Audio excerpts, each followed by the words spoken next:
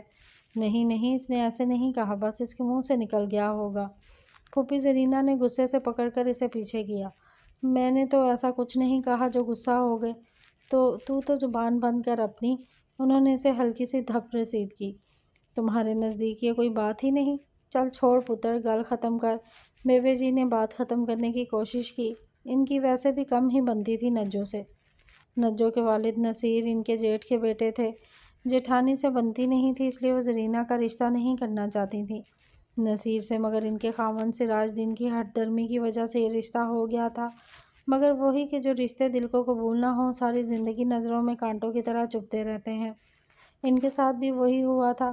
بیٹی شادی کے تیسرے سال ہی گھر واپس آ گئی تھی۔ نصیر کو یہ گلہ تھا کہ اس کو اس گھر میں دامادوں والی عزت نہیں ملتی، سو جو رشتہ دل کو قبول نہیں تھا بہت جلد دلوں سے اتر گیا، اور زرینہ ایک بیٹی لیے واپس ماں باپ کی دہلیز پر آن بیٹھی تھی۔ وہ جو 5 بھائیوں کی لاڈلی بہن تھی، بھائیوں کی شریکنی بن کر اس گھر میں واپس آئی تھی۔ یہ جموں کا ایک ایسا علاقہ تھا جہاں اکثریت مسلمان گھرانوں کی تھی۔ کھانے پینے کے لحاظ سے ایک اچھا متبول گھرانہ تھا، جس کے سربراہ سراج الدین مرحوم نے کسی زمانے میں گاؤں میں پنسار کی بہت بڑی دکان شروع کی تھی، جو ان کی وفات کے بعد اب دوسرے نمبر والا بیٹا تاج دین چلا رہا تھا۔ بڑا بیٹا فیروز دین اسکول میں ہیڈ ماسٹر تھا۔ 2 چھوٹے بھائی طالب اور شفیع اپنی آبائی زمینوں پر کام کرتے تھے، جو چارواہ گاؤں کے نزدیک تھی، اور سب سے چھوٹا بھائی شاہ دین، وہ سب سے زیادہ پڑھا لکھا تھا۔ اس نے جموں سے ہی میٹرک کیا تھا، اس کے بعد کانگڑ کے نزدیک اسکول سے ایف اے کیا، پھر اس کے بعد اپنی خواہش کے مطابق اس نے لاہور گورنمنٹ کالج سے بی اے پاس کیا تھا، جو اس کی دیرینہ خواہش تھی، اور اب وہ پچھلے 2 سال سے انگلستان میں تھا۔ وہیں پر اس نے شادی کر لی تھی۔ پچھلے سال وہ اپنی بیوی وکٹوریہ کو بھی اپنے ساتھ لایا تھا۔ بیگاں آ رہی ہو بیگاں؟ صفیہ کے بلانے پر وہ جو صحن میں سرخ مرچیں سکھانے کے لیے بیٹھی ہوئی تھی، دوڑتی چلی آئی۔ ایک تو لوگ چیز لے جاتے ہیں لیکن واپس کرنے کا نام نہیں لیتے۔ چل رجو سے کہہ جا کر میری سلائی مشین گھر واپس بھجوا دے، کام ہے مجھے۔ وہ تو جانے کس مٹی کی بنی ہے، ایک دفعہ چیز لے لے تو واپس دینے کا نام نہیں لیتی۔ پچھلی دفعہ یاد ہے میں نے بھی چھاجی سے پورے 2 مہینے بعد واپس کیا تھا۔ اس نے تو یہ کام کی چیزیں ہوتی ہیں، ہر وقت کام رہتا ہے ان سے۔ سغرا نے بھی رونا روتے ہوئے صفیہ سے کہا۔ صحیح کہہ رہی ہو تم، اب تو چیز دینے کو دل نہیں کرتا اسے۔ ہوتے ہیں کچھ لوگ ایسے، وہ ہے نا اپنے لالا رام دین کی بیٹی، اس کا بھی یہی حساب ہے، چیز لے جائے پر دیتی وہ بھی اپنی مرضی سے ہی ہے۔ دوپہر کا وقت تھا، دونوں بنتوں کے پاس بیٹھی ہوئی تھی جو تندور پر روٹیاں لگا رہی تھی، اور وہ روٹیاں اتار رہی تھی۔ سغرا ان پر دیسی گھی ہلکا ہلکا لگا رہی تھی۔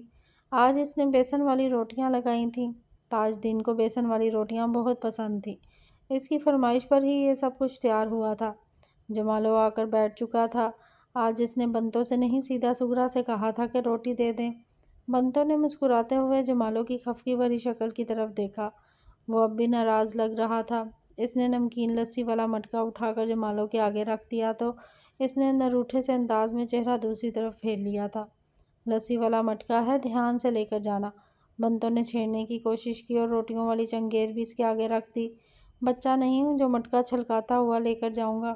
اچھا تو بڑے ہو گئے ہو اب تم، یہ تم نہ اب چھیڑ رہی ہو مجھے، اس دن والی تمہاری باتیں بھولا نہیں ہوں میں تو کہتی ہوں تم مجھے بھولو نہ، ہمیشہ یاد رکھو۔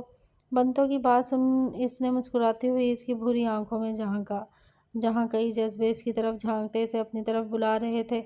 اس نے گھبرا کر نظریں نیچی کر لیں۔ آخر وہ بھی اس گھر کا ملازم تھا اور بنتوں بھی ملازم تھی، مگر بہت پرانی، اور وہ تو ابھی نیا نیا آیا تھا۔ بوکھلاہٹ کا شکار فٹافٹ اٹھ کر کھڑا ہوا اور گھبرایا ہوا برتن اٹھائے بغیر ہی دروازے سے باہر نکلنے لگا تو بنتوں کے پکارنے پر رک گیا۔ گھبرا تو یوں رہے ہو جیسے میں نے کوئی کتا تمہارے پیچھے لگا دیا ہو، بات ہی کی ہے تم تو جو لینے آئے تھے وہ بھی بھول کر یہیں چھوڑے کر جا رہے ہو۔ بنتوں کی بات پر اس نے اپنی حرکت پر خود کو لان تان کرتے ہوئے واپسی کے لیے قدم موڑے۔ بنتوں سغرا اور صفیہ کی موجودگی کی وجہ سے بس مسکرا رہی تھی۔ ابھی وہ یہ باتیں کر ہی رہی تھی کہ بیگاں بھی چلی آئی، مشین ہاتھوں میں اٹھائے۔ اس نے مشین چارپائی پر رکھ دی اور خود صفیہ کے سامنے زمین پر بیٹھ گئی۔ دوپہر کا وقت تھا، گرمی اپنا کام کر رہی تھی۔ وہ پلو سے اپنا پسینہ صاف کرنے کے بعد اسی پلو سے خود کو ہوا دینے لگی۔ سنا ہے باجی بہت ہی برا وقت آنے والا ہے۔ رجو کے باپ نے تو اپنا سارا سامان باندھ لیا ہے۔ جانتی تو وہ لوگ بھی تھی جو آج کل ہو رہا تھا۔ کہاں جا رہے ہیں وہ لوگ؟ بیگا نے رقیہ سے پوچھا۔ وہ احمد کی بڑی بہن تھی جو طلاق کے بعد ماں باپ کی چوکھٹ پر بیٹھی تھی۔ اس کا میاں اقبال ایک ہومیوپیتھک ڈاکٹر تھا اور وہ رہی ان پڑھ، سو یہی بات دونوں کے درمیان طلاق کی وجہ بنی۔ بچہ بھی کوئی نہیں تھا اور دوسری یہ بات کہ ڈاکٹر صاحب نے دوسری شادی کر لی تھی۔ کہہ رہی تھی سیالکوٹ جانے کا سوچ رہے ہیں، وہیں ان کی برادری کے بہت سے لوگ ہیں، اللہ پاک کرم کرے سب پر۔ اس نے اپنے سر پر رکھے دوپٹے کو درست کرتے ہوئے بنتوں کو آواز دی۔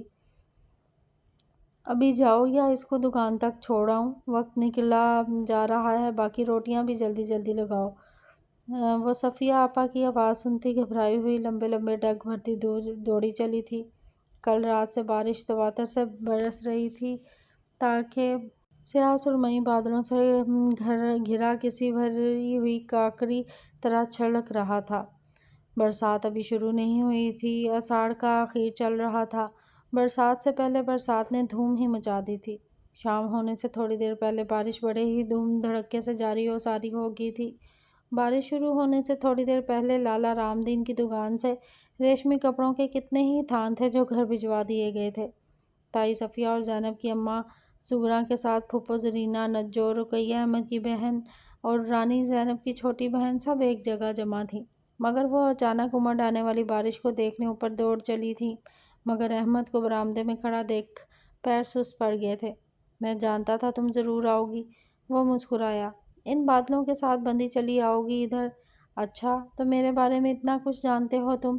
کیوں نہیں، میں تو یہ بھی جانتا ہوں کہ تم نے رات کو کون سا خواب دیکھا تھا۔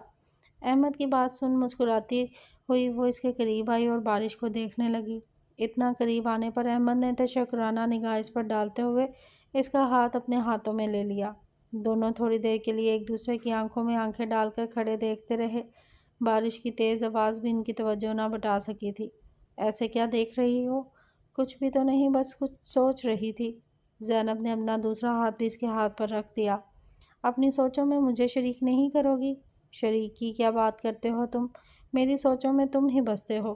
میں تو بس ایسے ہی سوچ رہی تھی کہ اگر خواب آنکھوں کو جلا دیں تب کوئی کیا کرتا ہوگا۔ اس راکھ کو اپنے سینے میں دبائے گلی کوچوں میں ملنگوں کی طرح دیوانہ وار اپنی سدھ بودھ کھوئے راہوں کی خاک چھان رہا ہوگا۔ وہ اس کے بات کو ہوا میں اڑانے پر جھلائی۔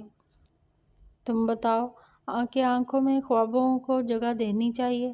انسان تھوڑی جگہ دیتا ہے، وہ تو خود دوڑے چلے آتے ہیں کسی بھی بن بلائے مہمان کی طرح، اور تمام عمر کے لیے ایک چاہے جانے والے مہمان کی طرح ڈیرا ڈال کر بیٹھ جاتے ہیں۔ وہ آسمان میں اڑتے بادلوں کو دیکھ رہی تھی۔ ایک تو تم بھی نہ جانے کیسی باتیں لے کر بیٹھ گئی ہو۔ تم سے ملنے کے سو بہانے ڈھونڈتا رہتا ہوں اور تم ہو کہ جب ملتی ہو تو کون سی باتیں لے کر بیٹھ گئی ہو؟ اتنے اچھے موسم میں ایسی باتیں؟ بادلوں کی بات کرو، مٹی کی سونتی سونتی خوشبو کی بات کرو۔ اتنا سہانا موسم ہے۔ موسم تو سہانا ہے، مگر کسی اندیکھے وہم نے میرے دل کو جیسے جکڑ سا لیا ہے۔ اگر ان خوابوں نے میری آنکھوں کو جلا دیا تو زندہ نہیں رہ پاؤں گی میں احمد۔ اس نے اپنی نم ہوئی پلکیں اوپر اٹھائیں تو احمد کو لگا جیسے اس کی آنکھوں میں ایک طوفان ہے جو اسے بہا لے جائے گا۔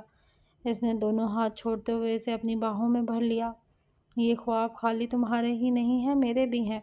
پھول بنیں گے تب بھی اور انگارے بنیں گے تب بھی۔ اس نے مضبوطی سے احمد کو اپنی گرفت میں لے لیا جیسے وہ اسے کبھی نہیں چھوڑے گی۔ دونوں کافی دیر اسی حالت میں بیٹھے رہے۔ محبت تھی کہ بارش کے ساتھ ان پر برس رہی تھی۔ سیڑھیوں پر کسی کے قدموں کی آہٹ سنتے ہوئے وہ دونوں ایک دوسرے سے الگ ہوئے۔ وہ جلدی سے برآمدے کے ساتھ کباڑ والے کمرے میں چلا گیا اور وہ اپنی نم ہوتی آنکھوں کو دوپٹے سے رگڑ کر سیدھی ہو کر بیٹھ گئی۔ بنتو اسی کو بلانے آئی تھی۔ وہ بنتوں کے پیچھے پیچھے اس کمرے میں آئی جہاں سب کپڑے دیکھ رہی تھیں۔ تم نے اپنے لیے کچھ پسند نہیں کرنا؟ رقیہ نے زینب سے پوچھا جو اس کے قریب کھڑی تھی۔ ابھی اس کی بات ختم ہی ہوئی تھی کہ احمد اور بڑے بھائی اختر اکٹھے کمرے میں آئے۔ سب وہاں اپنے لیے کپڑے دیکھنے میں مصروف تھیں۔ زینب نے بند ہونٹوں میں مسکراتے ہوئے احمد کی طرف دیکھا جو خود بھی کچھ سوچ کر مسکرا رہا تھا۔ وہ جانتا تھا وہ اسی کی پسند کا سوٹ لے گی، لیکن ابھی وہ دونوں یہ سوچ ہی رہے تھے کہ اختر بھائی نے کچھ بھی کہے بغیر لال رنگ کا ریشمی تھان زینب کی طرف اشارہ کرتے ہوئے پکڑ کر رقیہ کے ہاتھوں میں دیا۔ زینب کے ساتھ ساتھ احمد بھی ان کا کے اتنے بے باک ہو کر اشارہ کرنے پر حیران سا زینب کا منہ تکنے لگا۔ کیسا لگا تمہیں یہ؟ رقیہ نے پوچھا تو زینب نے انکار کرتے ہوئے تھان کو چارپائی پر پٹک دیا اور احمد کی طرف دیکھنے لگی۔ اختر کمرے سے جا چکا تھا۔ تائی اماں اور اس کی ماں نے 2-3 اور تھان اس کے آگے رکھے، مگر اس کا دل نہیں چاہ رہا تھا، اس لیے وہ کچھ بھی لیے بغیر کمرے سے نکل آئی۔ جانے انہوں نے ایسا کیوں کیا تھا؟ وہ بد دل سے ہی باورچی خانے میں آئی۔ بارش تھم چکی تھی، مگر صحن اب بھی گیلا تھا۔ صحن کے وسط میں بڑے درخت کے پتوں سے اب بھی پانی قطروں کی صورت میں زمین پر گر رہا تھا۔ بنتو ہانڈی پکانے کے بعد اسے باہری دیوار پر لٹکے چھینکوں میں رکھ دے رہی تھی۔ اس نے کچھ سوچتے ہوئے سر کو جھٹکا اور ادھر دیکھنے لگی۔ رقیہ باہری دروازے کے قریب کھڑی بیگم کو کچھ سمجھا رہی تھی۔ احمد بھی کمرے سے باہر نکلا۔ رقیہ کی موجودگی کی وجہ سے وہ ادھر نہیں آیا۔ دروازے پر کسی کی موجودگی کی وجہ سے اس نے سر پر لیا دوپٹہ ٹھیک کیا اور احمد کو آواز دی۔ دروازے پر اس کا دوست مجید تھا، اس کا بہت ہی پرانا دوست تھا۔ دونوں نے اکٹھے جموں سے ہی 10ویں پاس کی تھی اور اب بھی دونوں اکٹھے ہی ایف اے کر رہے تھے اور چھٹی گزارنے ہی اکٹھے ہی آئے تھے۔ رقیہ کے چہرے پر یکدم آنے والے رنگ بے معنی نہیں تھے، مگر ان معنوں کو سمجھنے کے لیے کسی کے پاس وقت نہ تھا۔ احمد کے اس کے ساتھ باہر نکل جانے پر زینب کی نظریں موڑیں۔ ذہن نہ چاہتے ہوئے بھی اختر کی طرف چلا گیا۔ وہ جھلا جانے والے انداز پر اٹھ کر کھڑی ہو گئی اور اندر کمرے میں چلی گئی تھی۔ ہندوستان کی سیاسی تاریخ کافی حد تک عملی شکل اختیار کیے اپنی انجام کی طرف جا رہی تھی۔ سن 1945 کے الیکشن نے ہندوستان میں بسنے والی اقلیتوں کے لیے راہ متعین کر دی تھی۔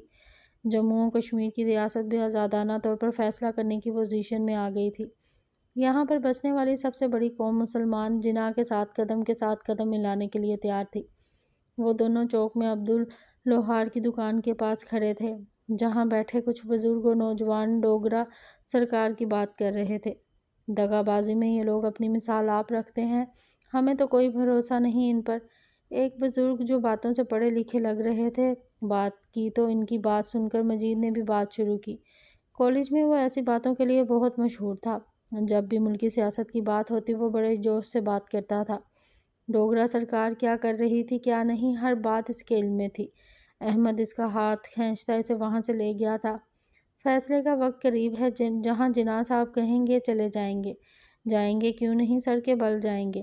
وہ اس کے ساتھ ساتھ چلنے لگا۔ بارش تھم چکی تھی۔ جموں شہر میں اس کے اثرات دور دور تک نظر آ رہے تھے۔ ٹھنڈی ہوا سے چہرے تو کیا دل بھی تر و تازہ ہو گئے تھے۔ چلتے ہوئے مجید کے دل میں جانے کیا آیا کہ وہ پوچھے بنا نہ رہ سکا، ایک بات تو بتاؤ، تمہاری بہن کیا ابھی تک یہیں ہے؟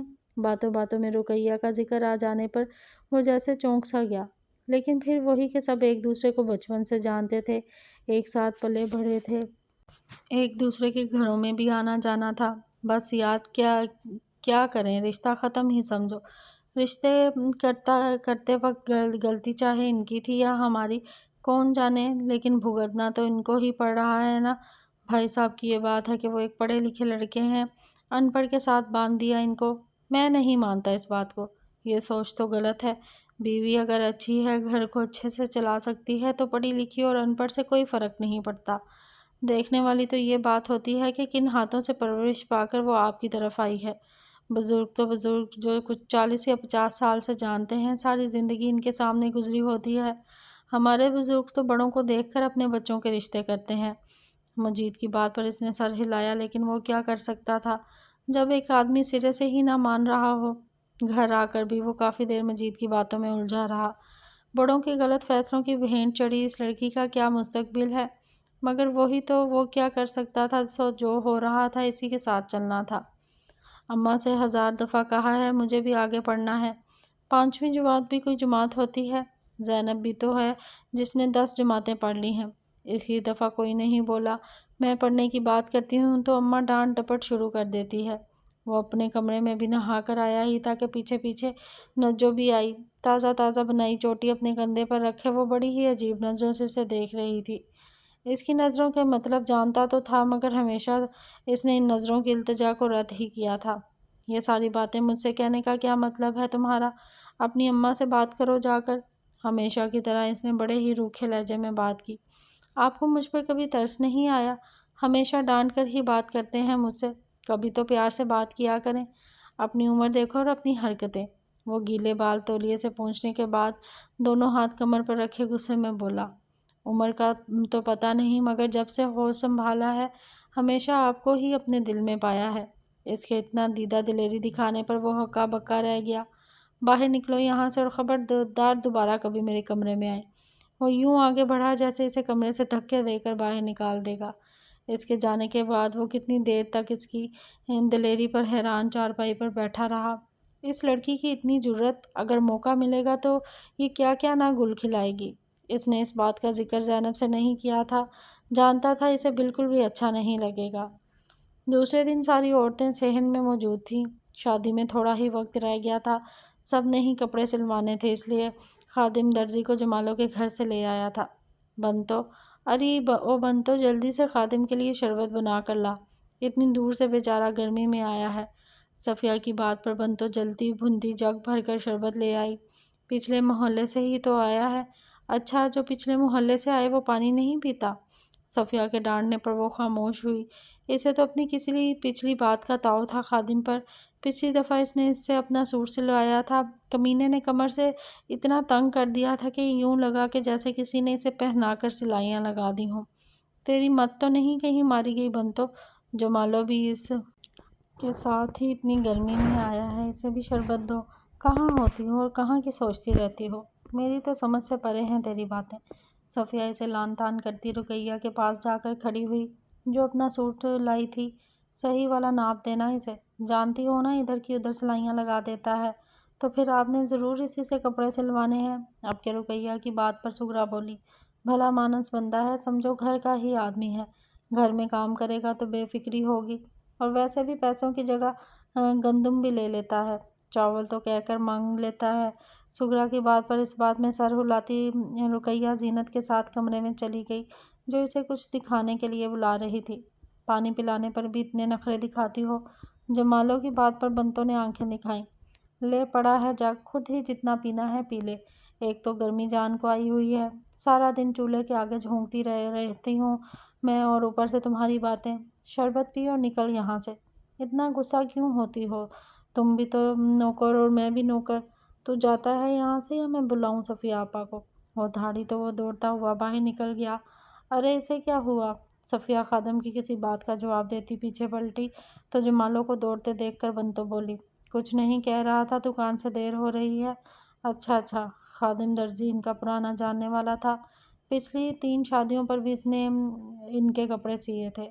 ہاں، چھوٹی موٹی خرابی کر دیا کرتا تھا لیکن وہ بھی قبول ہوتی، جاننے والا تھا اس لیے دو تین دفعہ بھی کپڑوں کی خرابیاں ٹھیک کر دیتا تھا۔ بیبے جی کی طبیعت پھر اچانک بگڑ گئی تھی، جانے سر کا درد کیسا تھا جو ٹھیک ہونے میں نہ آ رہا تھا۔ پہلے تو احمد نے سوچا کہ ڈاکٹر صادق کو گھر ہی بلا لے، لیکن پتہ چلا کہ کلینک پر رش زیادہ ہے تو بیبے جی کو لیے خود ہی وہاں آ گیا۔ وہاں کافی رش تھا، دور گاؤں سے عورتیں بچوں کے ٹیکے لگوانے کے لیے آئی ہوئی تھیں، کچھ تو بچوں کے گلے میں جامنی رنگ کی دوائی لگائے ان کی چیخنے چلانے کی پرواہ کیے بغیر بچوں کے سر نیچے نالیوں کی طرف کیے بیٹھی ہوئی تھیں۔ ان کی جامنی رنگ کی رالیں نالیوں کے گندے پانی میں شامل ہو رہی تھیں۔ کچھ بوڑھے اپنی باری کے انتظار میں بیٹھے ہوئے تھے۔ ڈاکٹر صادق ڈاکٹری کے ساتھ ساتھ مستری کا کام بھی کر لیتا تھا۔ بیبے جی کے سر میں درد ہونے والا درد انہیں انتظار نہیں کروانے دے رہا تھا، اس لیے احمد ان کا ہاتھ پکڑے سیدھا ڈاکٹر کے پاس آیا۔ 2-3 عورتیں دوائی لینے کے بعد جانے کون سی کہانی سے سنا رہی تھیں، وہ کرسی پر چپ چاپ بیٹھا ان کی باتیں سن رہا تھا۔ ایک دم احمد کے آنے پر جیسے شرمندہ سا ہو کر اٹھ کھڑا ہوا۔ باہر اتنے لوگ انتظار میں بیٹھے ہیں اور آپ ہیں کہ یہاں؟ اس نے ان عورتوں کی طرف اشارہ کیا تو وہ مزید شرمندہ ہوئیں۔ پتر بس سمجھا کرو نا، دوائی سمجھا رہا تھا انہیں میں، آپ نہیں، وہ سمجھا رہی تھیں آپ کو کچھ۔ اس نے بیبے جی کو بٹھایا اور باہر جو بزرگ لوگ بیٹھے تھے ان کو بھی اندر لے آیا۔ پہلے ان کو دیکھ لیں، یہ ہم سے پہلے آئے ہیں۔ میں جانتا ہوں پتر، تو پریشان نہ ہو، ان کے سارے مرض میں جانتا ہوں، دیکھنا ایک ایک پوری سے ہی ان کا کام ٹھیک ہو جائے گا۔ تو پہلے اپنی دادی کو ادھر بٹھا، کہتے ہیں مردوں سے پہلے عورتوں کو دیکھنا چاہیے۔ وہ کھڑا ہوا اور اپنی موٹے شیشوں والی اینک سے احمد کو دیکھتے ہوئے بولا، عورتوں کو نہیں، ان کی نبضوں کو دیکھنا چاہیے۔ احمد نے ان کے جملے کو درست کرتے ہوئے کہا تو وہ کھلا کر ہنسا، میں بھی تو وہی کہہ رہا ہوں، عورتیں بیچاری نمانیاں ہوتی ہیں، ٹھیک طرح سے اپنا مرض بھی نہیں جان رہی ہوتی، سب کچھ خود ہی جاننا پڑتا ہے۔ انہوں نے اس طرح بات کی جیسے بڑا احسان کرتے ہوں ان پر۔ تو سنا کب جا رہا ہے؟ ابھی تھوڑے دن پہلے ہی تو آیا ہوں، مہینہ 1.5 مہینہ تو رہوں گا۔ ہاں تیرا ابا بتا رہا تھا 4واں جا رہے ہو شفیع کے بیٹے کی شادی میں، اور کہہ رہا تھا شادین بھی ولایت سے آ رہا ہے۔ جی جی چاچا شادین آ رہا ہے۔ اسے دوائی بناتے دیکھ کر احمد نے جواب دیا، شادین کے آنے سے پہلے پہلے تو مجھے ٹھیک کر دے صادقہ، میرے پتر آ کر مجھے بیمار دیکھے گا تو پریشان ہو جائے گا۔ بیبے جی کو شادین کے آنے کی بڑی چاہ تھی۔ سب سے چھوٹا بیٹا جو تھا، ڈاکٹر صادق دوائی والی پوڑی لاتے ہوئے ہنس دیا۔ یہ پوڑی کھائیں بیبے جی، انشاءاللہ شادین کے آنے سے پہلے ہی آپ دوڑتی پھریں گی۔ اب وہ احمد کو دوائی سمجھا رہا تھا۔ یہ ایک پوڑی لو، پھکی کی 1 چمچی نیم گرم دودھ کے ساتھ کھلا دینا، اپنی بیبے جی کو سارا درد جاتا رہے گا۔ بیبے جی اپنی ہائے ہائے میں لگی ہوئی تھی، اس لیے خاموشی سے بس اس کی بات نہیں سن رہی تھی، ورنہ آگے پیچھے تو پورے جواب دیتی تھی وہ اس کو۔ دوائی کھانے کے بعد بیبی جی کی طبیعت واقعی کافی سنبھل گئی تھی۔ شام کا وقت تھا، صحن میں بیگا نے پانی کا چھڑکاؤ کرنے کے بعد چارپائیاں بچھا دی تھیں۔ اب کھانا کھانے کے بعد سارے اپنی اپنی چارپائیوں پر بیٹھے ہوئے تھے۔ زینب بیبے جی کی چارپائی پر بیٹھی ان سے کہانی سنانے کا تقاضا کر رہی تھی۔ مجھے نہیں پتا، میں نے آج پھر آپ سے کہانی سننی ہے۔ کتنے دن ہو گئے آپ نے کوئی کہانی نہیں سنائی ہمیں۔ کہانی کا نام سننا تھا کہ ساری لڑکیاں احمد سمیت بیبے جی کے گرد جمع ہو گئے تھے۔ میں نے تو وہی کہانی سننی ہے آپ سے، وہی والی دربار دے کتے بے وفا، بے وفا وفادار، وفادار بے وفا۔ احمد کی بات پر بیبے جی نے اس کی بلائیں لیں۔ میرا سونا پتر، تو جو کہے گا میں وہی کہانی سناؤں گی۔ تیری وجہ سے تو آج اٹھ کر بیٹھی ہوں میں، اور یہ جو، انہوں نے نجو کی طرف اشارہ کیا، سارا دن درد سے اس کے سامنے تڑپتی رہی ہوں۔ اس لڑکی نے ایک دفعہ نہیں پوچھا مجھے کہ تو مر گئی ہے یا جیتی ہے۔ بیبے جی تجھے تو اپنے پوتے پوتیوں سے ہی پیار ہے، مجھ سے نہیں۔ میں تو کہیں اپنے باپ کے ساتھ ہی آپ لوگوں کی زندگیوں سے نکل گئی ہوتی تو اچھا تھا۔ اس کی اس بات پر احمد نے ایک نظر اس کے چہرے پر ڈالی جو اسے ہی دیکھ رہی تھی۔ اچھی بات ہے نکل گئی ہوتی، احمد نے اپنے دل میں سوچا۔ ایسا کیوں سوچتی ہو تم تو ہماری بہن ہو۔ رانی نے اسے اپنی باہوں میں بھر لیا۔ چلو غصہ چھوڑو، کہانی سنتے ہیں بیبی جی سے۔ اس لڑکی کو تو سوائے لڑنے جھگڑنے کے اور کچھ نہیں آتا۔ اپنی اماں کی بات پر زرینہ بھی غصے میں بول پڑی تھی۔ ٹھیک ہی تو کہہ رہی ہے، کبھی آپ نے اسے پیار سے نہیں بلایا، کبھی اسے میری بیٹی بھی سمجھ لیا کریں۔ زرینہ کی بات پر دونوں بھائیوں سمیت بھابھیوں کے کان بھی کھڑے ہوئے۔ ہر غلط بات سوچنے کا تم نے کیا ٹھیکہ لے رکھا ہے؟ جب دیکھو کسی نہ کسی بات کو لے کر تم دونوں ماں بیٹی روتی رہتی ہو۔ فیروز کی نسبت تاج دین بہت زیادہ غصے والا تھا۔ اسے یہ چھوٹی چھوٹی نکتہ چینی بہت بری لگتی تھی۔ ٹھیک ہے کبھی کبھی تو ہو جائے، لیکن ہر وقت ہی ایسی باتیں اسے ہرگز بھی پسند نہیں تھی۔ بھائی آپ نے تو ہر بات کا غصہ مجھ پر ہی نکالنا ہوتا ہے۔ وہ غصے سے اٹھ کر کھڑی ہوئی، ان کی باتیں سنتے فیروز بھائی بھی اپنی چارپائی پر سیدھے ہو کر بیٹھ گئے۔ کیا کرتے ہو تم تاج دین؟ اچھا خاصا ماحول تھا، اور تم بھی زرینہ کیا بات ہے؟ بیٹھو چارپائی پر، کہاں جا رہی ہو؟ یہ تو روز کی باتیں ہیں، ایک جگہ جب رہنا ہے تو برداشت کرنا سیکھو۔ ان سب کی باتیں سن کر اماں پھر سر پکڑ کر بیٹھ گئیں۔ احمد نے غصے میں نجو کو دیکھا جس نے بات شروع کی تھی۔ دونوں بھائی بول رہے تھے، اس لیے ان دونوں جیٹھانی اور دیورانی نے خاموش رہنے پر ہی اکتفا کیا۔ بھائیوں کی تو کوئی بات نہیں، مگر بھابھیوں کی بات بری لگ جاتی ہے۔ دادی سنائے نا وہی کہانی۔ زینب ابھی اپنی بات پر اڑی ہوئی تھی۔ دونوں ماموں کی بات سن کر نجو خاموش ہو گئی تھی۔ رقیہ، رانی اور زینب بھی تاج دین کے غصے کی وجہ سے خاموش ہو گئی تھیں۔ ایک دفعہ اس نے بیبے جی سے پوچھا تھا، ابا کیا اب غصے زیادہ کرتے ہیں کہ شروع سے ہی ایسے تھے؟ دادی ہنستی تھی۔ میرا پتر پیدائشی ایسا ہے، جب پیدا ہوا تھا نا تب بھی اس کے ماتھے پر تیوریوں کے انبار لگے ہوئے تھے۔ مجھے دائی کہنے لگی یہ بچہ بڑا غصہ والا ہے۔ اس وقت تو میں نے غور نہیں کیا اس کی بات پر، مگر جیسے جیسے یہ بڑا ہوتا گیا اس کی بات میری سمجھ میں آنے لگی کہ بڑا ہو کر بہت غصے والا ہوگا۔ پتہ نہیں اتنا غصہ کہاں سے آتا ہے اسے۔ دکان پر بھی لگتا ہے سارا دن گاہکوں کے ساتھ غصہ ہی کرتا رہتا ہے، گھر آتا ہے تو سغرا کی شامت آ جاتی ہے، یہ ٹھیک نہیں وہ ٹھیک نہیں، گزر گئی بیچاری کی زندگی ایسے ہی۔ نجو کو بادشاہ اور شہزادیوں کی کہانیاں بہت اچھی لگتی تھی۔ شاید اس کی عمر ہی ایسی تھی، اس عمر کی لڑکیاں خوابوں میں ہی اپنے پسند کے شہزادوں کو تراشتی رہتی ہیں۔ پسند تو زینب کو بھی بہت تھی ایسی کہانیاں، مگر خوابوں میں ملنے والا شہزادہ اسے اپنی زندگی میں بھی مل گیا تھا۔ اس نے قریب بیٹھے ہوئے احمد کی طرف دیکھا۔ جو بڑے غور سے بے جی سے کہانی سن رہا تھا، جبکہ وہ پہلے بھی کتنی دفعہ سنا چکی تھی۔ وہ مسکراتی ہوئی آنکھیں بند کرتی خود بھی کہانی سننے لگی تھی۔ جموں سے لے کر چاراو تک کا سفر بہت ہی تھکا دینے والا تھا۔ گو کہ فیروز نے تاج دین کو کہہ کر 2 بیل گاڑیاں کروا لی تھیں اور کچھ 2-3 گھوڑے بھی کروا لیے تھے، مگر ٹیڑھے میڑھے لمبے راستے کی مسافت نے جیسے سب کی کمریں ہی توڑ دی تھی۔ صفیہ تو جب سے آئی تھی ہائے ہائے کر رہی تھی۔ ایک تو کمر دکھ رہی تھی اور کچھ آتے وقت خادم سے ہونے والی منہ ماری نے دماغ دبا رکھا تھا۔ تو نے تو میری قمیض کا ستیہ ناش ہی مار دیا ہے۔ اتنی کھلی قمیض سی دی، کیا اتنا موٹا سمجھ لیا مجھے تم نے؟ وہ کان پر پینسل رکھے اپنا چشمہ ٹیڑھا میڑھا کر کے قمیض کی چوڑائی دیکھ رہا تھا۔ پتہ نہیں کیا ہو گیا تھا، لگتا ہے کسی کے ناپ کے ساتھ آپ کا ناپ بدل گیا۔ اس نے وضاحت دی تو صفیہ نے اپنا سر پکڑ لیا۔ اس گھر میں کون ہے اتنی موٹی؟ ساری تو سنگل پسلیاں ہیں میری طرح۔ کس کے ساتھ بدل گیا ہے میرا ناپ؟ وہ ٹہلتے ہوئے جیسے کچھ یاد کرنے کی کوشش کر رہا تھا، پھر یاد آنے پر جلدی سے بولا، اوہو یاد آیا، وہ آپ کے گھر کے ساتھ ہے نا لال دین کی رجو، اس کا سوٹ سی رہا تھا۔ میں لگتا ہے اسی کے ناپ کے ساتھ آپ کا ناپ بدل گیا۔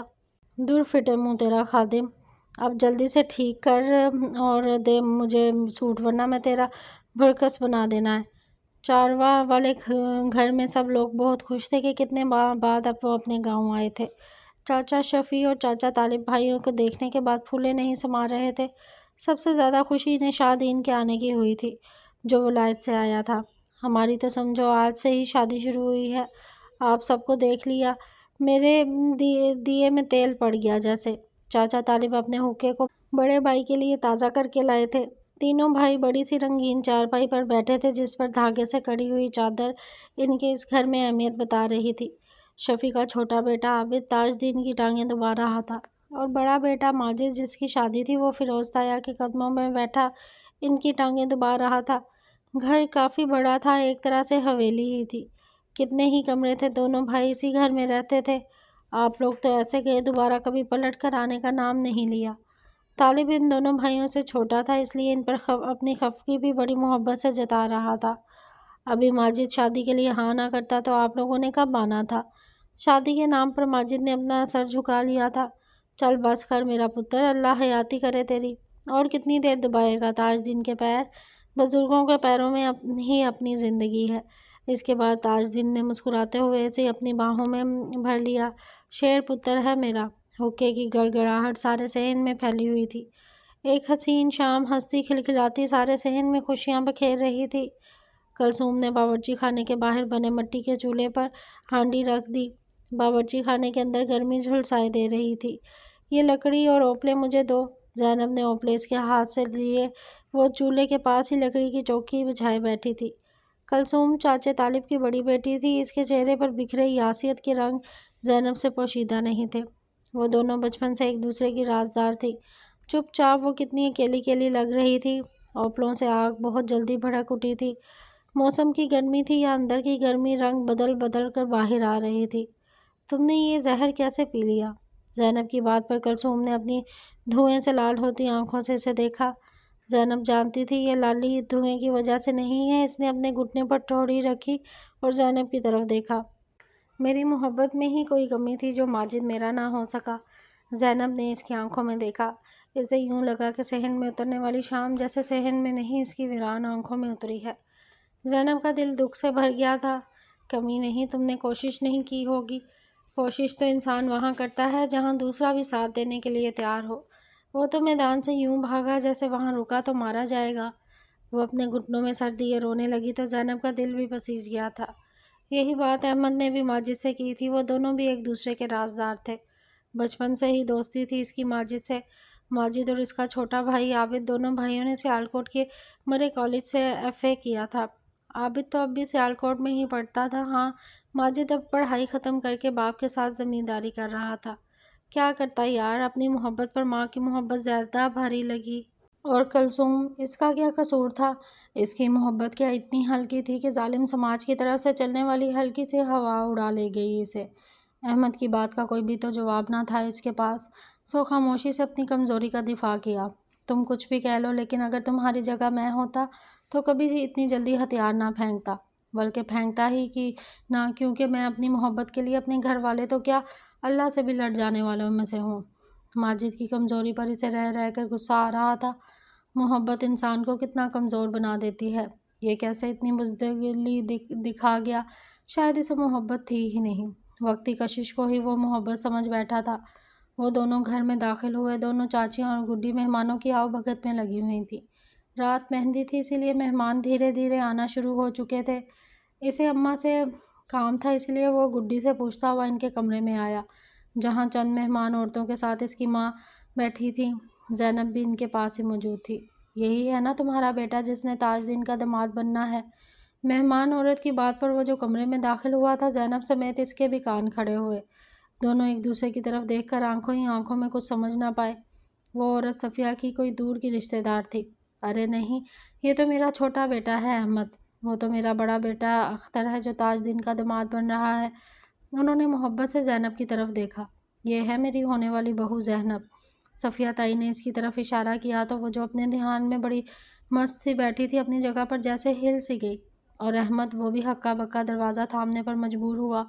اسے لگا جیسے اس نے کوئی غلط بات سن لی ہے یا اماں نے کچھ غلط کہہ دیا ہو۔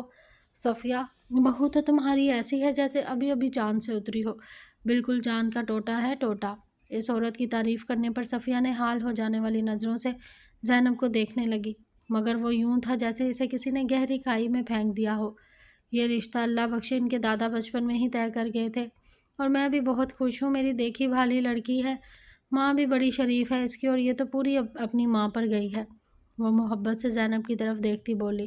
احمد اب بھی دروازے میں اسی طرح کھڑا تھا جیسے اس نے دروازہ چھوڑا تو وہ زمین پر گر جائے گا۔ میری محبت اختر بھائی کی مانگ ہے۔ وہ ماں سے جو بات کہنے آیا تھا بھول گیا، اسے یاد ہی نہ رہا وہ کیا بات کہنے کے لیے آیا تھا۔ زینب نے اس کے چہرے کی طرف دیکھا اور اس نے زینب کے چہرے کی طرف۔ جانے کیسے کیسے سوال تھے جو دونوں آنکھوں ہی آنکھوں میں ایک دوسرے سے کر رہے تھے۔ کیا تھا اور کیا ہو گیا تھا؟ ان کے تو سامنے ہی ان کا آسمان ٹوٹ کر زمین پر گر پڑا تھا۔ زینب اٹھ کر کھڑی ہوئی۔ تم وہاں کیوں کھڑے ہو احمد؟ اندر آ جاؤ۔ اماں نے پکارا تو وہ بغیر کچھ کہے باہر نکل گیا۔ اس کے پیچھے پیچھے زینب بھی باہر نکل گئی۔ بڑی حیا والی لڑکی ہے، دیکھا کیسے شادی کا نام لیا تو اٹھ کر چلی گئی۔ صفیہ پھر اس عورت سے بولی، کرموں والی ہو تم صفیہ جو ایسی بہو مل رہی ہے۔ اس عورت کی بات پر صفیہ کا خوشی سے جیسے سینہ تن سا گیا تھا۔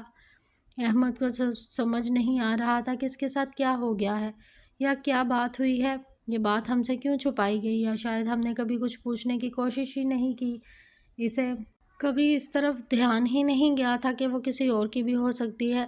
وہ اپنے ٹوٹے ہوئے دل کو کہیں ایسی جگہ لے جانا چاہ رہا تھا جہاں بیٹھ کر وہ جی بھر کر رو سکے، اور یہی حالت زینب کی بھی تھی۔ اس کے تو ہاتھ پاؤں پھول رہے تھے، دماغ نے جیسے کام کرنا چھوڑ دیا تھا۔ اتنی بڑی بات کسی نے مجھے بتایا ہی نہیں۔ اسے اس دن والی اختر کی بات یاد آئی، کیسے اس نے اس کے سامنے وہ کپڑوں کا لال رنگ والا تھان رکھا تھا۔ وہ اس پر جتا رہا تھا کہ وہ اس کی منگ ہے، اسی لیے اس کی مرضی کا سوٹ پہنے، اور ویسے بھی آتے جاتے وہ جن نظروں سے اسے دیکھتا تھا وہ اس سے بالکل اچھا نہیں لگتا تھا۔ اسے کیا پتا تھا وہ اسے اس طرح کیوں دیکھتا ہے، وہ تو اسے اپنی منگ سمجھ کر استحقاق ظاہر کرتا تھا۔ وہ کلثوم کے پاس کوٹری میں چلی آئی اور اس کے گلے لگی جی بھر کر روتی رہی۔ یہ سب نصیب کے کھیل ہیں زینب، مگر مجھے سمجھ نہیں آ رہا اس بات کو اتنا چھپانے والی کیا بات تھی۔ کلثوم کی بات پر اس نے روتے ہوئے سر اٹھایا۔ کیا پتا انہوں نے نہ چھپایا ہو، میں نے ہی سمجھنے کی ضرورت محسوس نہیں کی ہو، میرا دل تو کہیں اور ہی بندھا ہوا تھا۔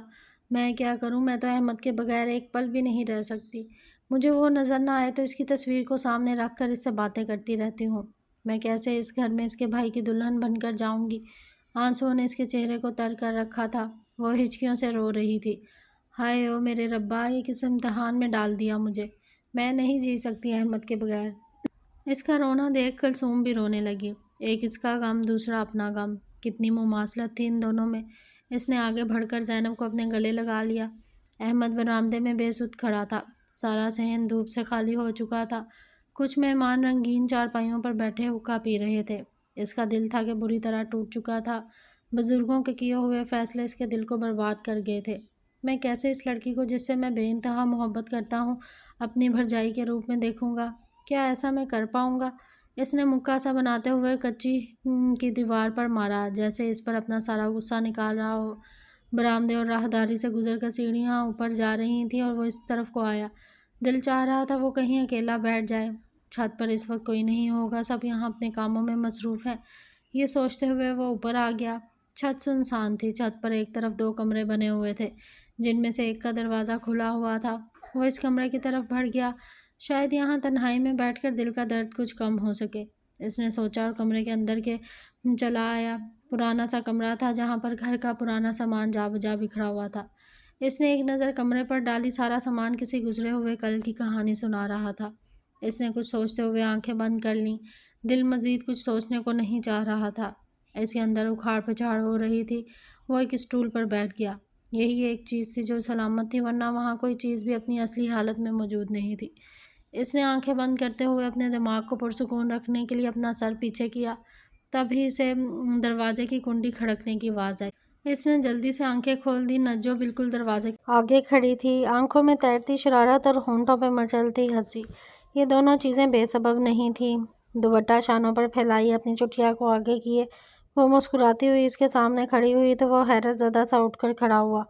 بیٹھ جاؤ۔ اٹھ کیوں گئے؟ دیکھو میں یہاں اکیلا بیٹھنے کے لیے آیا ہوں، تم کیا ہر وقت میری ٹو میں لگی رہتی ہو؟ جاؤ یہاں سے۔ وہ جو پہلے ہی پریشان تھا اس پر برس پڑا۔ اس لڑکی کی حرکتوں نے عاجز کر دیا تھا اسے۔ ہر وقت بن بلائے بادلوں کی طرح برسنے کی کوشش کرتی رہتی تھی۔ تمہیں بتاؤ تمہیں چھوڑ کر کہاں جاؤں؟ وہ بالکل اس کے سامنے کھڑی تھی۔ انچوں کا فاصلہ رہ گیا تھا دونوں کے درمیان۔ میرا دل تو کرتا ہے میں ہمیشہ تمہارے پاس ہی کھڑی تمہاری صورت دیکھتی رہوں، ان روٹھی اور ناراض آنکھوں میں کبھی اپنے لیے بھی محبت دیکھوں۔ اس نے باتیں کرتے ہوئے اس کے سینے سے لگنے کی کوشش کی۔ احمد نے غصے سے اسے اپنے ایک طرف کیا تو وہ اس ٹوٹے ہوئے اسٹول کے اوپر گر گئی تھی۔ میری محبت کو بار بار ٹھکراتے ہو تم، دیکھنا ایک دن خود ہی چل کر میرے پاس آؤ گے۔ احمد کے دھکا دیتی وہ ناخن کی طرح بھنائی۔ وہ دن جب آئے گا اس وقت بات کرنا، اور خبردار کبھی میرے اتنے نزدیک آنے کی کوشش کی۔ پھوپھو زرینہ کی بیٹی نہ ہوتی تمہاری ان حرکتوں کی وجہ سے کب کا تمہیں اس گھر سے نکال چکا ہوتا۔ اس حد تک کمینگی پر اتر آئی ہے یہ لڑکی۔ اگر یہاں کوئی آ گیا تو کیا سمجھے گا؟ اسے تو کیا، مجھے بھی سب غلط ہی سمجھیں گے۔ وہ سر غصے میں جھٹکتا ہوا دروازے کی طرف بڑھنے ہی لگا تو اس نے اس کا ہاتھ تھام لیا۔ چلو ایک وعدہ کرتی ہوں تم سے، تم مجھے اس گھر سے نکالنے کی بات کر رہے ہو نا، میں اس گھر میں تمہاری دلہن بن کر نہ آئی تو میرا نام بدل دینا۔ یہ وعدہ ہے میرا تمہارے ساتھ۔ اس کی آنکھوں میں غصے اور اپنی بے قدری پر شعلے نکل رہے تھے۔ احمد نے غصے سے اس کا ہاتھ جھٹک دیا۔ یہ ایک مرد کی بیٹی کا وعدہ ہے تم سے۔ وقت سے پہلے تمہیں میں کچھ نہیں کہوں گا، مگر ایک بات میری بھی یاد رکھنا، وہ مرد ہی کیا جسے اپنی بات کا پاس نہ ہو، اور اپنی بات کا پاس رکھنے کے لیے میں مرنے سے بھی دریغ نہیں کروں گا۔ اس کو ورطہ حیرت میں ڈال کر وہ باہر نکل آیا۔ اس قدر پریشان و ویران سا تھا کہ وہ صحن میں بچھی ہوئی چارپائیوں پر بیٹھ گیا، جہاں اس کا باپ فیروز اور چاچا شاہدین بیٹھے ہوئے تھے۔ کیا بات ہے پتر، تیری طبیعت تو ٹھیک ہے؟ چاچے شاہدین نے اس کی اتری ہوئی شکل کی طرف دیکھتے ہوئے کہا تو وہ جو اتنا پریشان سا تھا چہرہ جھکا گیا۔ اس کا چاچا اس کے دل کی ساری باتیں جان جاتا تھا۔ کچھ نہیں چاچا، بس گرمی بڑی ہے۔ او پترا، گرمی سردی سے کیا گھبرانا، یہ تو میرے رب سونے کے رنگ ہیں۔ چاچے نے اس کے کندھے پر ہاتھ رکھتے ہوئے اس کے چہرے کی طرف غور سے دیکھا۔ اس سے پہلے تو کبھی اسے ایسے نہ دیکھا تھا۔ وہ تو بڑا ہی ہمت والا لڑکا تھا، چھوٹی چھوٹی باتوں کو کبھی بھی دل پہ نہ لیتا تھا، پر آج پتہ نہیں کیا ہوا تھا اسے۔ چاچے نے دل میں سوچا، ایک بات تو بتا، تو مجھ سے کب سے باتیں چھپانے لگا ہے؟ چاچے کی طرف سے اچانک پوچھے جانے والے سوال پر وہ جیسے چونکا، مگر بولا کچھ نہیں۔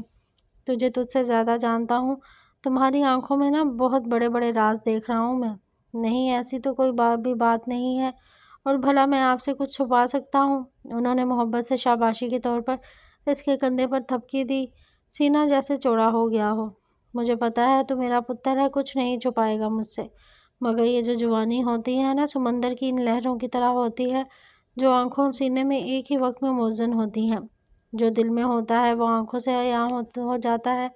چاچے کی بات سن اس نے اپنی آنکھیں نیچے جھکا دیں، جیسے وہ اس بھری ہوئی گاگر کو وقتی ہی صحیح سنبھالا دے رہا ہو۔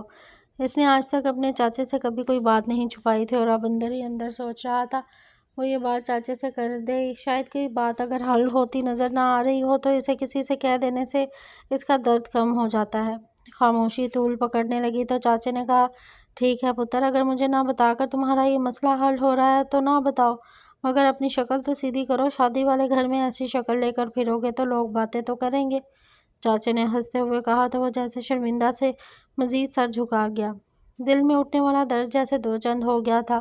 دل تو پہلے ہی پریشان تھا، وہ چاچے کو بھی ناراض نہیں کرنا چاہتا تھا، اس لیے ان کی ناراضگی کو مد نظر رکھتے ہوئے بولا، آپ سے بات کر کے ہمیشہ میرے دل کا بوجھ کم ہی ہوا ہے، آپ کو بتانے میں کوئی مذائقہ نہیں ہے۔ وہ سانس لینے کے لیے رکا۔ کیا آپ کو بھائی اختر اور زینب کے رشتے کی بات شروع سے پتہ تھی؟ درد بھری آنکھوں سے اس نے جس انداز اور کرب سے یہ بات ان سے پوچھی تھی، ان پر یکدم جیسے سب کچھ ہی عیاں ہوا، اور ان کی نظروں میں دنیا گھوم گئی تھی۔ مبہم باتوں کے بھی معنی بہت جلد جان جاتے تھے۔ انہوں نے ہاتھ کے اشارے سے کچھ بھی کہنے سے اسے روک دیا۔ تمہاری بات کا مطلب مجھے سمجھ آ گیا ہے۔ مزید کچھ بھی کہنے سے پہلے یہ سوچ لینا وہ تمہاری بھرجائی بننے والی ہے۔ اور رہی بات پتہ ہونے کی، کچھ باتیں اٹل ہوتی ہیں، کسی کے پتہ ہونے یا نہ ہونے سے کوئی فرق نہیں پڑتا۔ وہ اس کے کندھے پر تھپکی دیتے ہوئے اٹھ کر کھڑے ہوئے۔ اگر تمہارے دل میں کچھ ہے تو اسے ابھی اپنے دل سے باہر نکال دو۔ ارد گرد کی چارپائیوں پر اب کچھ لوگ بیٹھنا شروع ہو گئے تھے، اس لیے چاچا اٹھ کر چلا گیا۔ اس نے بڑے ہی جلے ہوئے دل کے ساتھ آسمان کی طرف دیکھا۔ ہر چیز اس کے مخالف جا رہی تھی۔ ایک آنسی بھرتے ہوئے وہ بھی اٹھ کھڑا ہوا۔ اس کے چاچے سے اس کا کچھ بھی پوشیدہ نہیں تھا۔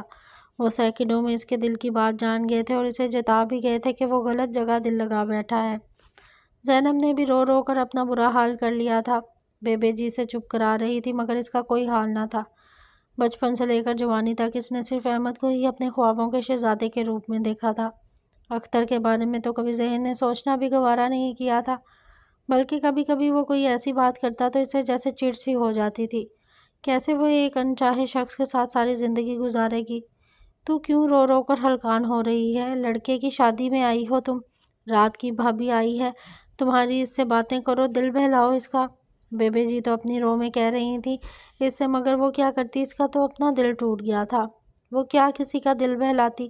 اپنی سوجی ہوئی آنکھوں کے ساتھ اٹھ کر بیٹھ گئی، اور پھر کمرے میں آنے والی اس گھر کی ملازمہ چھانا کو بھیج کر اس نے احمد کو بے جی کے کمرے میں بلوایا، مگر وہ گھر پر نہیں تھا۔ چھانا نے بتایا کہ وہ عابد کے ساتھ باہر نکلا ہے۔ کیا کروں میں، کیسے اس سے بات کروں؟ اس کا دل کٹی پتنگ بنا ہوا تھا، جذبات کی رو میں کبھی ادھر کبھی ادھر چکولے کھا رہا تھا۔ گھر میں ہر طرف خوشیاں ہی خوشیاں تھیں۔ دلہن گھر آ چکی تھی، سب لوگ خوش تھے سوائے اس کے۔ گھر کی ساری بڑی بوڑھیاں اس وقت دلہن کے کمرے میں موجود تھیں، اور گھر میں اس کی آمد کی خوشی میں اس کا منہ میٹھا کروایا جا رہا تھا۔ نجو اور رقیہ سب اس کے قریب کھڑی شوخ جملوں سے اسی محظوظ کر رہی تھیں۔ ماجد بھی وہیں موجود تھا، جو کلثوم کی موجودگی کی وجہ سے زیادہ تر خاموش تھا۔ دل تو اس کا بھی ٹوٹا ہوا تھا، مگر اس نے اپنے دل کو اپنے بڑوں کی خاطر اپنے ہاتھوں سے توڑ دیا تھا۔ کلثوم سے بھی برداشت نہیں ہو پا رہا تھا۔ یہ جگہ تو اس نے اپنے لیے سوچی تھی جس پر اب کوئی اور براجمان ہو گیا تھا۔ وہ آنسوؤں سے تر آنکھیں لیے اٹھ کر باہر چلی آئی۔ ماجد کی نظروں نے دور تک اس کا پیچھا کیا، مگر اب اس سب کا کوئی فائدہ نہیں تھا، کیونکہ وقت اس کی خوشیوں کو رونتا ہوا بہت دور نکل گیا تھا۔ زینب بھی چپ چاپ ایک کونے میں کھڑی سب کچھ دیکھ رہی تھی۔ نجو اور رانی ڈھولک کی تھاپ پر ٹپے گاتی اور پھر انہیں ڈپوں پر جھوم کر ناچتی اپنی خوشی کا اظہار کر رہی تھی۔ احمد وہاں موجود نہیں تھا، مگر نجو کی نظریں اسے ہی کھوج رہی تھیں، اور وہ شاید اندر آنے کی ہمت نہیں جٹا پا رہا تھا۔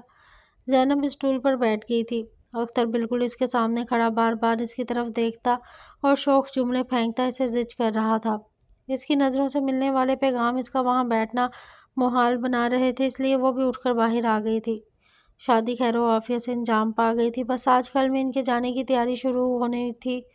چاچے شاہ دین سے اس کی اس دن کے بعد کوئی بات نہیں ہوئی تھی۔ ہاں، ایک دفعہ کھڑے کھڑے انہوں نے اس کے کندھے پر تھپکی دیتے ہوئے اسے حوصلے کی تلقین کی تھی، اور اس نے ان کی تھپکی کے جواب میں کچھ نہیں کہا تھا، کیونکہ اس کے پاس کہنے کے لیے کچھ تھا ہی نہیں۔ وہ دھیرے دھیرے قدم اٹھاتی چھت پر آئی۔ گرمیوں کی رات اپنی گود میں ڈھیروں سکون لیے چھت پر ڈیرا جما چکی تھی۔ اس نے کھڑے کھڑے منڈیر سے نیچے جھانکا تو سارے طاقچوں میں دیے روشن تھے۔ صحن میں بچھی چارپائیوں پر بستر بچھا دیے گئے تھے۔ اپنے اپنے کاموں سے فارغ ہو کر سب چارپائیوں پر بیٹھے ہوئے تھے۔ بے جی کی چارپائی درمیان میں تھی، ان کے بیٹوں کی چارپائیاں ان کے ساتھ تھیں۔ آج کتنے عرصے بعد ان کے پانچوں بیٹے ان کے ساتھ بیٹھے ہوئے تھے۔ وہ تو خوشی سے نہال ہی ہوئی جا رہی تھیں۔ زرینہ پھوپھی بھی بھائیوں کے ساتھ بیٹھی ہوئی تھی۔ تینوں بھابھیاں پایا افروز کی وجہ سے گھونگھٹ نکالے بیٹھی تھی۔ پرسوں سب نے واپس جموں چلے جانا تھا، اس لیے شادین نے کہا تھا کہ وہ کل سویرے سویرے سارے بھائی مل کر زمینوں پر جائیں گے۔ وہ شروع سے چارواہ کے ہی رہنے والے تھے، سب کی زمینیں بھی یہیں تھیں۔ وہ تو ان کے ابا سے راج دین کے کاروبار کا مسئلہ تھا، اسی لیے وہ جموں چلے گئے، اور پھر پیچھے فیروز کو بھی بلا لیا تھا۔ فیروز کو اسکول میں نوکری مل گئی تھی اور تاج دین باپ کے ساتھ ہی دکان پر بیٹھنے لگا تھا۔ شادین ویسے بھی پڑھائی کے سلسلے میں ہی جموں گیا تھا اور وہیں سے باہر چلا گیا تھا۔ سب نے اپنی زمینوں کی ذمہ داری دونوں بھائیوں کو دے رکھی تھی، جو چارواہ میں ہی رہتے تھے۔ وہ تاروں بھرے آسمان کے تلے بالکل اکیلی بیٹھی تھی، ٹھنڈی چلنے والی ہوا بھی اس کو وہ سکون نہ دے پا رہی تھی جس کی دل اس وقت مانگ رہا تھا۔ پتہ نہیں وہ اس وقت کہاں تھا، جانے کیوں اس سے کترا رہا تھا۔ تم تو کہتے تھے کوئی بات بھی ہم دونوں کے درمیان نہیں آ سکتی، ہمیں الگ نہیں کر سکتی، پھر یہ سب کیا ہے؟ مجھ سے یہ بیگانگی کیوں؟ وہ دل ہی دل میں اس سے شکوہ کر رہی تھی، تبھی اسے اپنے پیچھے کسی کی قدموں کی آواز سنائی دی، اور اس نے مڑ کر دیکھا تو آنکھوں میں ایک عجب سی لالی لیے وہ اسے دیکھ رہا تھا۔ اسے دیکھ کر زینب کی آنکھیں بھی بھر آئیں۔ تم تو کہتے تھے مجھے کسی بھی حال میں اکیلا نہیں چھوڑو گے، پھر اس کرب کے وقت میں کیوں دور ہو گئے مجھ سے؟ تجھ سے کیسے دور ہو سکتا ہوں؟ تو تو میری نس نس میں سمائی ہوئی ہے۔ احمد کی بات سن کر وہ روتے ہوئے دونوں ہاتھوں میں چہرہ چھپا گئی، آنکھیں تو جیسے چھلکنے کو بے قرار تھیں۔ اسے دیکھا تو آنسو ٹپ ٹپ گرنے لگے تھے۔ میں جانتا ہوں جو تم پر گزر رہی ہے، اسی کرب سے میں بھی گزر رہا ہوں، لیکن کیا کروں، ہم دونوں کے اختیار میں کچھ نہیں ہے، ہم دونوں ہی بے بس ہیں۔ میرے دل میں سوائے تمہارے کوئی اور نہیں ہے، اور نہ میں کسی کو اپنے دل میں جگہ دے سکتی ہوں۔ میں بہت ہی مشکل میں گھر گیا ہوں۔ میرے گھر والوں نے رشتے کی جس ڈور سے تمہیں باندھا ہے، وہ ڈور سیدھی میرے گلے تک آتی ہے، ایک پھندا بن کر جس نے میرے گلے کو جکڑ رکھا ہے۔ نہ ہل سکتا ہوں، نہ سانس لے سکتا ہوں۔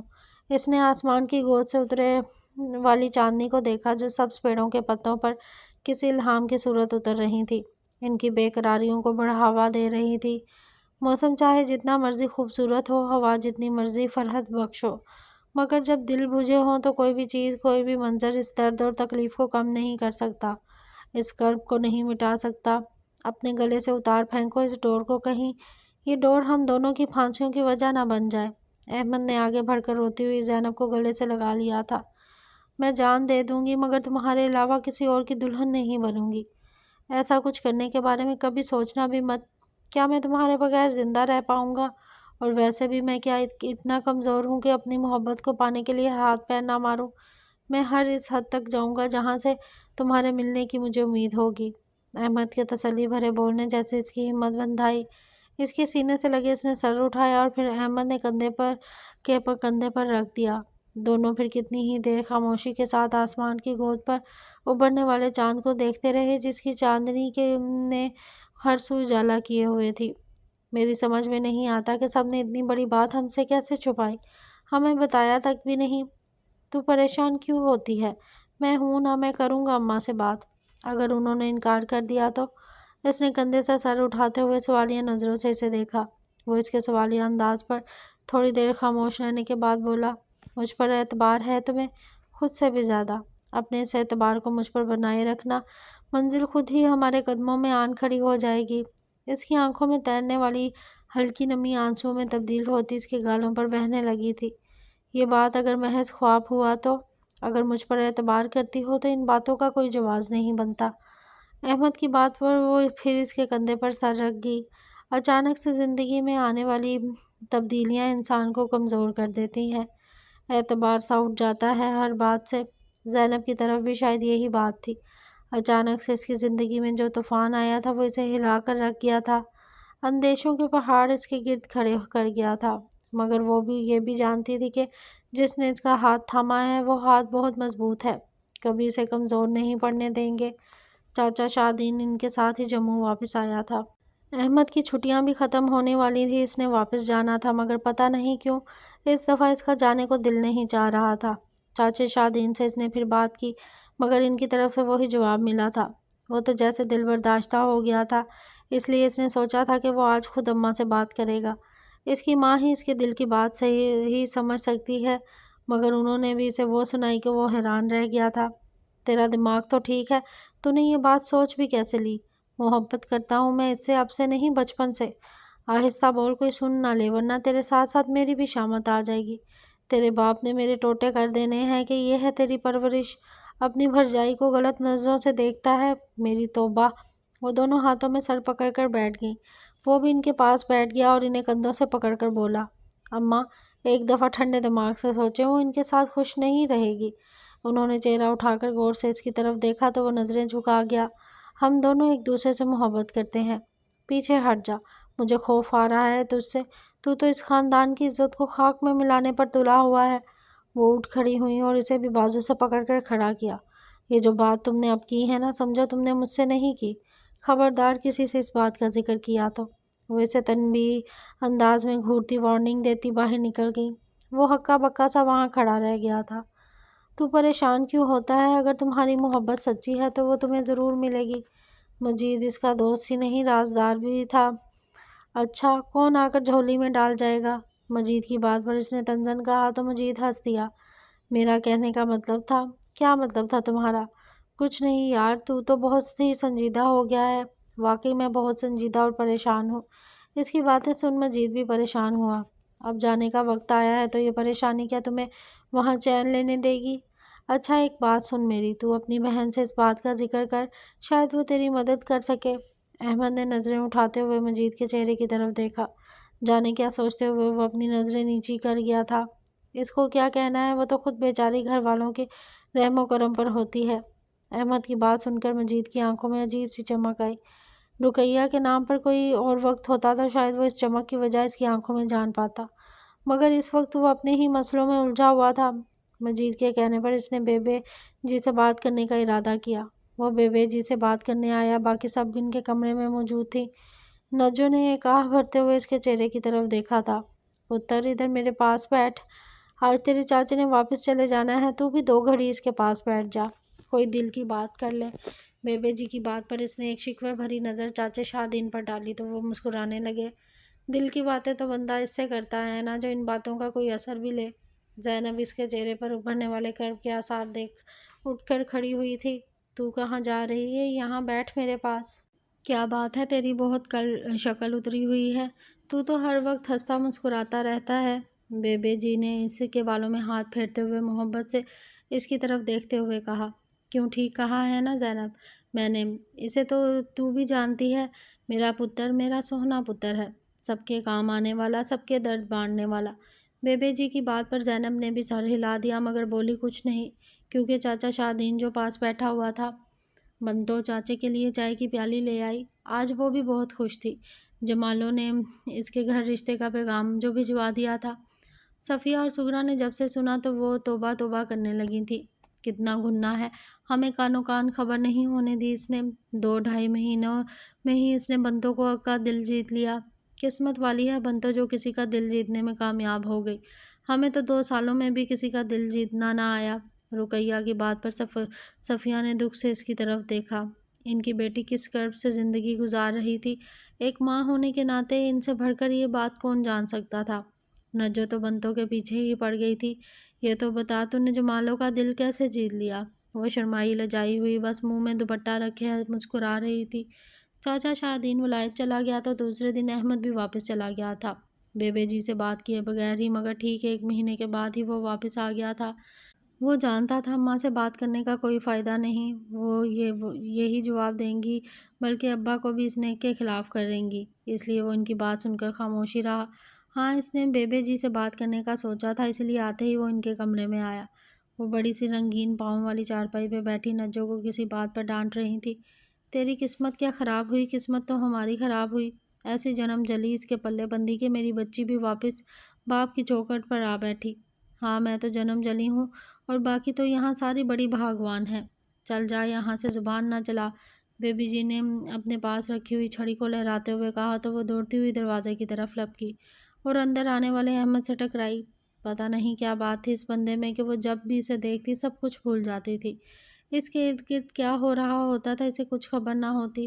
اس بندے کی آنکھیں اسے مار ڈالتی، جن میں اس کے لیے کچھ بھی نہ ہوتا، پھر بھی پتہ نہیں کیوں وہ اپنا سارا جہان انہی میں پاتی تھی۔ اب بھی وہ اسے دھکیلتا ہوا غصے سے اندر آیا، اور وہ اس غصے کے باوجود اسے محبت سے اندر جاتا دیکھ رہی تھی۔ اب کہ تو بہت جلدی نہیں آ گیا؟ بے بے جی کی بات پر مسکراتا وہ ان کے گھٹنوں پر سر رکھ کر لیٹ گیا۔ نجو نے دیکھا کتنی محبت سے ان کے قریب لیٹ گیا تھا۔ کیا کبھی اس کی قسمت میں بھی یہ وقت آئے گا؟ کیا وہ بھی کبھی اسے اتنی ہی محبت سے دیکھے گا اور دیکھ کر مسکرائے گا؟ کسی ضروری کام سے آیا ہوں، ورنہ شاید اتنی جلدی نہ آتا۔ اس کی آواز سن کر نجو کے قدموں میں سستی آئی۔ ضروری کام سے آیا ہے؟ اپنے آپ سے سوال کرتی وہ وہیں کھڑی ہو گئی۔ مجھے آپ سے ضروری بات کرنی ہے بیبے جی۔ احمد کی بات سن وہ بیبے جی کے کمرے کی کھڑکی کے قریب کان لگا کر کھڑی ہوگی۔ بیبے واری جائے، کیا بات ہے بول۔ وہ ان کے گھٹنوں سے سر اٹھا کر سیدھا ہو کر بیٹھ گیا۔ بے شک وہ ان سے جتنی مرضی محبت کرتا، مگر تھیں تو وہ اس کی بڑی۔ اپنے دل کی بات یوں ہر کسی سے نہیں کہی جاتی، مگر ہمت کرنا تھی۔ بھائی اختر اور زینب کا رشتہ کیا بچپن سے طے ہے؟ احمد کی بات سن بیبے جی سے پہلے نجو کے کان کھڑے ہوئے۔ اختر بھائی اور زینب کا رشتہ؟ کیا زینب اختر کی منگ ہے؟ اسے تو اس بات کا پتہ ہی نہیں تھا، اور شاید کسی کو بھی پتہ نہیں تھا۔ ہوتا تو شاید کوئی نہ کوئی تو اس سے ذکر کرتا، کوئی نہ کرتا زینب تو کرتی جو اس کی سہیلی بھی تھی۔ اور اگر رشتہ ہو چکا ہے تو یہ اب کیوں پوچھ رہا ہے؟ اس نے کان دوبارہ اس طرف لگا لیے۔ ہاں پتر، مرنے سے پہلے تیرے دادا جی فیروز اور تاج دین کو بٹھا کر کہہ گئے تھے کہ اختر اور زینب کا رشتہ اس خاندان کو جوڑ کر رکھے گا۔ یہ کیا بات ہوئی بیبے جی؟ خاندان ویسے بھی تو جڑے رہ سکتے ہیں رشتہ کیے بغیر بھی۔ نجو کے دل میں دھک سے کچھ ہوا۔ دیکھ بیٹا، بھائی بھائی رشتہ کر لیں تو ان کے رشتے میں اور مضبوطی آ جاتی ہے۔ میں نہیں مانتا اس بات کو۔ تیرے ماننے نہ ماننے سے کیا فرق پڑتا ہے؟ جو حقیقت ہے وہ حقیقت ہے۔ لیکن تو یہ سب مجھ سے کیوں پوچھ رہا ہے؟ کیا بچپن کے رشتے دل میں اجڑنے والی بڑھنے والی جوانی کی امنگوں کو کچل نہیں ڈالتے؟ زبردستی جھولی میں ڈالی گئی شے اور اپنی پسند کی شے میں بہت فرق ہوتا ہے۔ بیبے جی نے غور سے اس کے چہرے کی طرف دیکھا، جو نجو کے دل کی دھک دھک میں بھی اضافہ ہو گیا تھا۔ اسے بھی ٹھیک طرح سمجھ نہیں آ رہا تھا کہ وہ کیا کہنا چاہ رہا ہے۔ تو اسے کس نے کہہ دیا ہے کہ یہ سب زبردستی کے رشتے ہیں؟ میں یہ نہیں کہہ رہا، مگر کسی کی پسند پوچھ لینے میں کیا حرج ہے؟ یا کسی کو اپنی مرضی سے فیصلہ کرنے دیا جائے؟ اس کی بات پر بیبے جی نے اسے ایک دھپ رسید کی۔ تو کچھ کس دنیا میں رہتا ہے بھلا؟ کبھی ایسا ہو سکتا ہے؟ ہمارے بڑے ہی فیصلہ کرتے رہے ہیں اور آگے بھی وہی فیصلہ کریں گے۔ اس کی باتوں کو سن کر نجو نے اپنے دل کو تھام لیا تھا۔ اچھا تو وہ ضروری بات تو بتا جو کرنے آیا ہے مجھ سے۔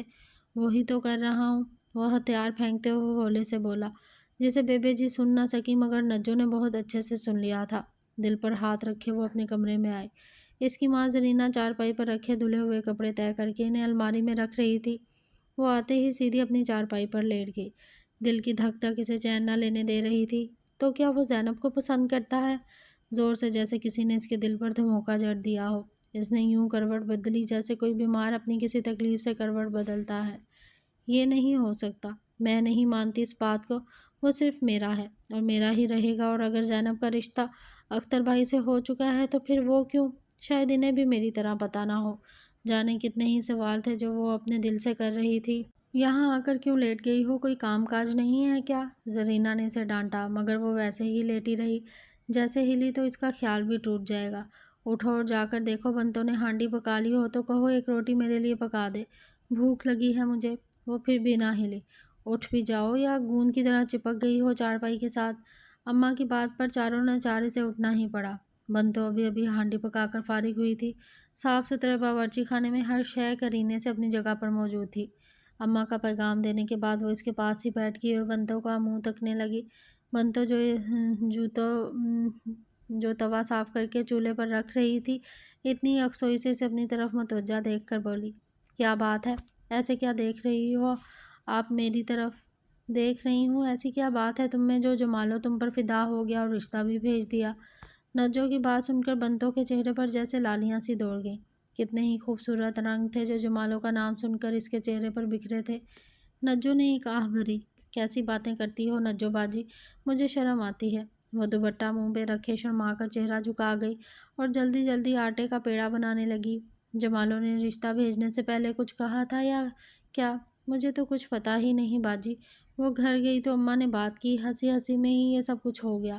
اتنا پکا ہوگا اس کا تو مجھے پتہ ہی نہیں تھا۔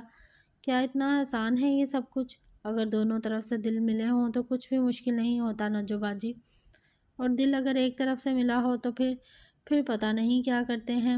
بنتوں کی بات پر جیسے سوچ میں پڑ گئی، پھر کچھ سوچنے کے بعد بولی، کوئی شے اگر نہ مل رہی ہو تو اس کو چھین لینے میں کیا حرج ہوتا ہے؟ روٹی توے پر ڈالتے ہوئے بنتوں نے غور سے اس کے چہرے کی طرف دیکھا۔ کیا بات کر دی تھی اس نے؟ وہ اپنی بات پر خود ہی کہکا لگا کر ہنس دی۔ بنتوں نے توے پر روٹی ڈالتے ہوئے اس کے چہرے پر دوڑنے والے بے لگام گھوڑے کو دیکھا جو بس سر پر دوڑ لگائے ہوئے تھا۔ اماں کو اس نے صاف صاف کہہ دیا تھا، چاہے دن ادھر سے ادھر چڑھ جائے، وہ شادی صرف زینب سے کرے گا۔ اس نے جموں واپس آنے سے پہلے چاچے شاہدین کو خط لکھا تھا اور یہی بات کی تھی، جس کے جواب میں ان کا ڈانٹ بھرا ایک خط موصول ہوا۔ جس نے سے اس نے بات کی، سب نے اس کا دل توڑ دیا تھا۔ وہ اپنے دل کی بات کس سے کرے، کس سے کہے؟ بڑی ہمت کر کے آج اس نے سوچا تھا کہ وہ خود ابا سے بات کرے گا یا پھر اختر بھائی سے ہی بات کرے گا، پر بے جی کی طبیعت اچانک بگڑ گئی تھی، اس لیے زرینہ اسے لے کر ڈاکٹر صادق کے پاس آئی تھی۔ زینب بے جی کا پتہ کرنے کمرے میں آئی تو احمد کو دیکھ کر قدم دروازے میں ہی رک گئے۔ وہ بھی ان کا پتہ کرنے ہی آیا تھا۔ کمرے میں انہیں موجود نہ پا کر وہ ان کی چارپائی پر بیٹھ گیا تھا۔ زینب کو دیکھ کر ایک دم کھڑا ہوا۔ نجو تو آج کل ان دونوں کی ٹو میں لگی رہتی تھی، اس لیے یہ دیکھ کے احمد بے جی کے کمرے میں ہے، زینب ادھر جا رہی ہے تو وہ بھی جلدی سے دوڑی چلی آئی اور کھڑکی کے قریب کھڑی ہو گئی۔ تمہارے لیے ہی تو یہ سب کر رہا ہوں، اگر تمہارے بغیر رہ سکتا ہوتا تو کبھی کا ہار مان چکا ہوتا۔ نجو انہی قدموں واپس اپنے کمرے میں چلی گئی تو واقعی احمد زینب کو پسند کرتا ہے۔ اسے 4 ماہ میں ہونے والی اپنی اور احمد کی باتیں یاد آئیں جو اس نے چھت پر اس سے کی تھی۔ میں بھی تم سے بہت محبت کرتی ہوں احمد، تمہیں پانے کے لیے ہر حد کو پار کر جاؤں گی۔ وہ ناگن کی طرح ڈسنے کو بے قرار ادھر سے ادھر چکر لگا رہی تھی۔ مجھے بے چینیاں سونپ کر وہ خود کیسے چین کی نیند سو سکتا ہے؟ دوپہر کا کھانا دکان پر منگوانے کی بجائے تاج دین اور اختر دونوں گھر آ گئے تھے۔ سغرا تو شوہر کو بے وقت گھر پر دیکھ کر مسکرا رہی تھی، مگر وہ صدا کا لاپرواہ سا چہرے پر اسپاٹ سجائے کھانا کھا کر 2 گھڑی کو لیٹ گیا تھا۔ سغرا نے دکھ سے اس کی طرف دیکھا۔ ان بیتے سالوں میں اس نے کبھی بھی عام مردوں کی طرح اسے نہیں دیکھا تھا، جو بیوی کو دیکھ کر شوق جملے کہتے ہیں، کسی کی موجودگی میں چوری چوری دیکھتے ہیں۔ کچھ بھی تو نہیں تھا ایسا۔ وہ خاموشی سے چارپائی کی ادوائن پر بیٹھی اس کی ٹانگیں دبانے لگی۔ جو بھی تھا، جیسا بھی تھا، پر وہ اس کا شوہر تھا جس سے وہ بے انتہا محبت کرتی تھی۔ اختر بھی اس کے ساتھ ہی آیا تھا۔ کھانا کھانے کے بعد اماں نے اسے کوٹھری میں 2 گھڑی آرام کرنے کو کہا اور وہ خود دوسری کوٹھری میں چلی گئی۔ کھانے کے بعد ہر کوئی آرام کی غرض سے تھوڑی دیر کو ہی صحیح لیٹ گیا تھا۔ اب احمد بھی ابھی باہر سے لوٹا۔ کھانا کھانے کے بعد وہ بھی اماں کے پاس کوٹھری میں آیا تھا۔ 2 گھڑی نجو نے اسے بہت غور سے دیکھا۔ گھر میں پھیلی خاموشی نے اور فرصت میں اسے کیا کیا سوچنے پر مجبور کر دیا تھا۔ دل کے اندر کنڈلی مارے بیٹھی زہریلی ناگن مچل کر ڈس لینے کو بے قرار ہوئی۔ بیگاں بنتوں کے ساتھ بے جی کے کمرے کے ساتھ والی کوٹھری میں لیٹ گئی۔ کام تو کوئی تھا نہیں، اس کا بھی دل 2 گھڑی آرام کرنے کو چاہ رہا تھا۔ زینب بے جی کے کمرے میں ان کی ٹانگیں دبا رہی تھی۔ زینب سغرا کے ساتھ تھی اور صفیہ دوسری کوٹھی میں آرام کر رہی تھی۔ گھر کے ہر طرف خاموشی اور تنہائی تھی اور یہی وہ وقت تھا جب وہ اپنا مقصد حاصل کر سکتی تھی۔ اس نے اسے کوٹھری میں جاتا دیکھ لیا تھا، اس لیے کہ آگے صرف ایک مقصد تھا، احمد کو پانا، چاہے وہ راستہ غلط ہی کیوں نہ ہو۔ وہ کمرے میں داخل ہوئی۔ یہ صفیہ اور فیروز کا کمرہ تھا، جس کے پیچھے 2 کوٹھریاں تھیں، جن میں سے ایک میں اس نے احمد کو جاتا دیکھا تھا۔